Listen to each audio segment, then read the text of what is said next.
김도영 없으면 기아도 없다. 그런 말 3월 25일 경기로 깨졌습니다. 프로야구 2025 시즌 기아 타이거즈가 김도영 없이도 보여준 건 압도적인 화력쇼였습니다. 나성범의 연타석 홈런, 최영우의 백투백포, 위즈덤의 첫 홈런까지 한 경기 5홈런, 총 17안타. 이쯤 되면 화력이 아니라 화산입니다. 기아 타선이 증명한 건 하나, 우린 여전히 리그 최고 수준이다. 지금부터 김도영 없는 타선으로도 압도적인 위력을 과시한 기아의 살벌한 경기력을 분석해 보겠습니다. 구독과 좋아요는 영상 제작에 큰 힘이 됩니다. 2025년 3월 25일 기아 타이거즈의 가장 인상 깊은 장면 중 하나를 꼽으라면 단연 베테랑들의 연타석 홈런입니다. 이날 광주 기아 챔피언스필드에서 열린 키움 히어로즈와의 경기, 김도영과 박찬호의 부상 이탈에도 불구하고 나성범과 최영우는 각자의 방망이로 클래스는 영원하다는 말을 증명해냈습니다. 경기의 포문은 1회 말 나성범이 열었는데요. 0대3으로 뒤진 상황에서 나성범은 카운트 투 스트라이크 투볼에서 들어온 포크볼을 통타, 비거리 125m짜리 우월 투런 홈런을 만들어냈습니다. 이 한 방은 단순한 추격포가 아니었는데요. 초반 분위기를 키움이 주도하는 듯한 흐름 속에서 기아가 경기 주도권을 되찾는 기점이 된 홈런이었습니다. 그리고 3회, 나성범은 또다시 타석에 섰고 이번에는 초구 포크볼을 지체 없이 받아쳐 우측 담장을 넘기는 솔로 홈런으로 연결했습니다. 이 장면은 곧 이날 경기의 결정적인 터닝포인트였습니다. 팀을 역전시키는 이 홈런으로 인해 키움 마운드는 완전히 무너졌고 기아는 기세를 끌어올렸습니다. 이날 나성범의 활약은 단순히 홈런 2개에 그치지 않았는데요. 타석에서의 집중력, 선구안, 타구의 방향 조절 등 베테랑의 노련미가 고스란히 묻어난 경기였습니다. 3회 말 나성범의 홈런이 끝나자마자 타석에 들어선 이는 또 다른 레전드 최영우였습니다. 42세, 한국 야구계 대표 거포 타자의 이름값을 증명하듯 그는 초구 파울 이후 2구째에 들어온 포크볼을 통타하며 비거리 130m짜리 중월 홈런을 뽑아냈습니다. 이는 나성범과의 백투백 홈런으로 기록되며 팬들의 환호를 자아냈죠. 특히 최영우의 홈런은 이적생 위즈덤과 더불어 이날 타선 전체가 살아났다는 상징적 장면이었습니다. 많은 이들이 세월은 야속하다며 그의 페이스 저하를 걱정했지만 이날 경기력은 오히려 그의 존재감을 재확인시키는 계기였죠. 단순히 홈런 하나가 아닌 타석에서의 견고한 자세, 정확한 스윙 궤적, 투수 심리 읽기까지 완성된 타자의 표본을 보여줬습니다. 이날 경기를 통해 확인할 수 있었던 가장 큰 수확은 단순히 점수 이상의 타선의 안정감과 신뢰였는데요. 기아의 간판 타자 김도영이 빠졌다는 변수에도 불구하고 나성범과 최영우가 중심을 잡으니 전체 타선이 따라 움직였습니다.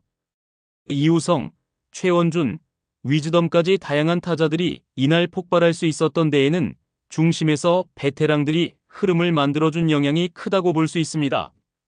그리고 이는 기아가 단기적인 전력이 아닌 장기적인 강팀으로 재도약할 수 있는 기반이기도 한데요. 젊은 선수들이 아직 불안정할 수 있는 시즌 초반, 베테랑의 리더십과 성적이 버팀목이 된다면 팀은 훨씬 안정된 시즌을 운영할 수 있습니다. 나성범은 이날 4타수 3안타 3타점 1볼넷 2홈런, 최영우는 4타수 2안타 1타점 1볼넷 1홈런. 이 수치는 숫자 이상의 의미를 가집니다. 중심 타선의 안정감이 팀 전체에 어떻게 퍼질 수 있는지를 보여주는 예시이자 타선 구성에 있어 선수 기용에 대한 이범호 감독의 전략이 옳았음을 입증하는 장면이었죠.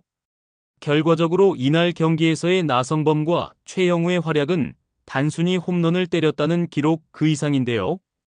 김도영이라는 리그 최고급 타자가 부상으로 빠진 상황에서도 흔들리지 않는 기아의 전력을 상징적으로 보여준 장면이었습니다. 기아 타이거즈가 자랑하는 막강 타선은 단순히 중심 타자의 홈런포에만 의존하지 않습니다. 1번부터 9번까지 어떤 타순에서도 점수를 만들 수 있는 입체적 구조가 형성되어 있다는 사실을 3월 25일 키움전에서 확실하게 입증했습니다. 1회부터 7회까지 매 이닝마다 득점을 하면서 찬스에 강한 기아 타선의 집중력을 보여주었습니다. 특히 이날 경기에서는 그동안 부진했던 외국인 타자 위즈덤의 첫 홈런포와 멀티안타가 돋보였는데요. 개막 시리즈 내내 8타수 무안타. 팬들 사이에선 이 선수가 정말 메이저리그 출신 맞나? 는 반응도 있었던 위즈덤. 그러나 이날 경기에서 위즈덤은 4회 말 비로소 방망이를 제대로 휘둘렀습니다. 4회 말 2사 2루 상황.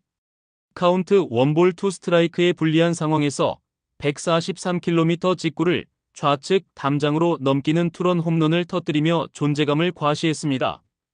이 한 방은 단순한 데뷔 첫 안타이자 첫 홈런이 아니라 자신이 이 팀에서 어떤 역할을 맡아야 하는지 입증하는 상징적인 장면이었죠. 이범호 감독은 경기 전 인터뷰에서 위즈덤의 시야와 선구안이 굉장히 좋다.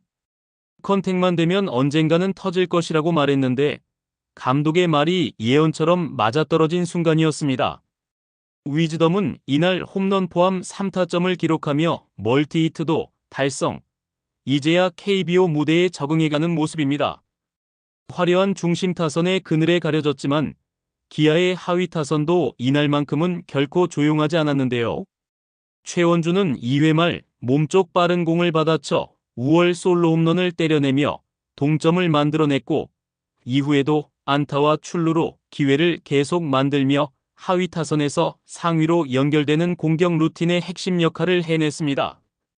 김선빈 역시 이날 4타수 2안타 2타점 1볼넷으로 맹활약했습니다. 특히 6회 말 중견수 앞 적시타는 경기의 흐름을 단단히 잡는 쐐기타로 작용했죠. 김선빈의 가장 큰 장점은 공을 끝까지 보는 집중력과 상황에 맞는 타격 능력인데요. 중심 타선이 아닌 하위나 테이블 세터로 나섰을 때도 안정적인 역할 수행이 가능하다는 것은 팀의 큰 무기가 됩니다. 이날 경기를 지켜본 팬들은 공통적으로 느꼈을 것입니다. 기아는 중심 타선의 홈런포만 믿고 가는 팀이 아닌 것을요. 나성범, 최형우의 홈런이 있었지만 그 외에 하위 타선이 밑받침된 점수 생산이 있었기에 점수차를 계속 벌릴 수 있었습니다. 그리고 이 점이야말로 기아의 진짜 강점입니다. 중심 타선이 터지는 날은 물론 강하지만 누군가가 부진하거나 공략당하는 날에도 하위 타선에서 돌파구를 만들 수 있는 공격 밸런스는 그 어떤 팀도 쉽게 따라오기 어렵습니다. 특히 기아는 타자들의 컨디션을 기반으로 타순을 유동적으로 운영할 수 있다는 점에서도 유리한데요. 위즈덤이 아직 완전히 적응하지 못했다면 김선빈이나 최원준을 앞쪽으로 올리고 반대로 위즈덤이 살아나면 중심의 배치에 장타력을 극대화할 수 있습니다. 이 같은 유연한 운용은 기아 타선의 깊이를 그대로 보여준다. 이날 기아는 5개의 홈런을 쏘아 올리며 총 17안타, 11득점을 올렸습니다. 타선 곳곳에서 생산된 득점은 상대 투수진을 완전히 무너뜨렸고 경기 중후반부터는 기세의 싸움에서도 키움을 압도할 수 있었습니다. 단순히 장타 중심의 타격이 아니라 볼넷, 번트, 희생타까지 모두 동원한 다양한 형태의 점수 창출이 있었기에 이날의 경기력은 더 높은 평가를 받아 마땅하죠. 이날 경기 초반 선발 아담 올러가 키움 타선의 1회에만 3점을 실점하며 출발이 불안했습니다. 사실 이 시점에서 분위기는 상대에게 완전히 넘어갈 수도 있었죠. 그러나 이범호 감독은 마운드에 과도한 개입을 하지 않았습니다. 믿고 맡기며 볼 배합과 리듬만 조정해 올라가 스스로 회복할 시간을 줬습니다. 그리고 그 전략은 통했는데요. 올러는 2회부터 4회까지 11타자를 연속으로 퍼펙트 처리하며 완벽하게 컨디션을 회복했습니다. 이는 변화구 중심의 리드로 전환한 배터리의 전술, 그리고 감독의 침착한 경기 흐름 파악이 만든 결과였죠. 만약 조기에 마운드를 교체했다면 오히려 불펜 소모만 커졌을 것입니다. 이날 이범호 감독은 무안타였던 외국인 타자 패트릭 위즈덤을 2번 3루수에 기용하는 파격적인 라인업을 꺼냈는데요. 일반적인 구상이라면 하위 타선으로 내릴 법한 상황에서 감독은 정반대의 선택을 한다. 왜? 위즈덤의 선구안과 상대 투수에 대한 적응력을 믿었기 때문입니다. 그 결과 위즈덤은 5타수 2안타 3타점, 1홈런의 맹타를 휘두르며 이범호 감독의 안목에 완벽히 부응했습니다. 경기 전 위즈덤은 공을 보는 능력이 탁월하다. 곧 적응할 것이라는 감독의 말은 단순한 덕담이 아닌 데이터 기반 신뢰였던 셈이죠. 뿐만 아니라 김규성과 최원준을 번갈아 하위 타순에 배치해 2차 테이블 세터 역할을 부여한 전략 등 기아의 타순 운영은 마치 유기체처럼 유동적이었습니다. 이 같은 전략은 타선의 집중력과 생산성을 높이고 선수들 간의 경쟁과 시너지 효과를 유도하는 데 큰 힘을 발휘하는데요. 결과적으로 기아는 특정 선수를 중심에 놓고 짜인 팀이 아니라 누구든 제 몫을 하는 팀으로 진화하고 있습니다.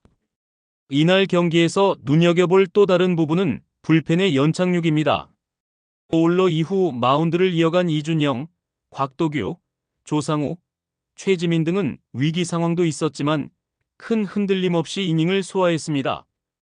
특히 올 시즌을 앞두고 불펜 구성에 대한 다양한 테스트를 거쳤던 기아는 이제 계산이 되는 불펜진을 구성했다는 평가를 받고 있습니다.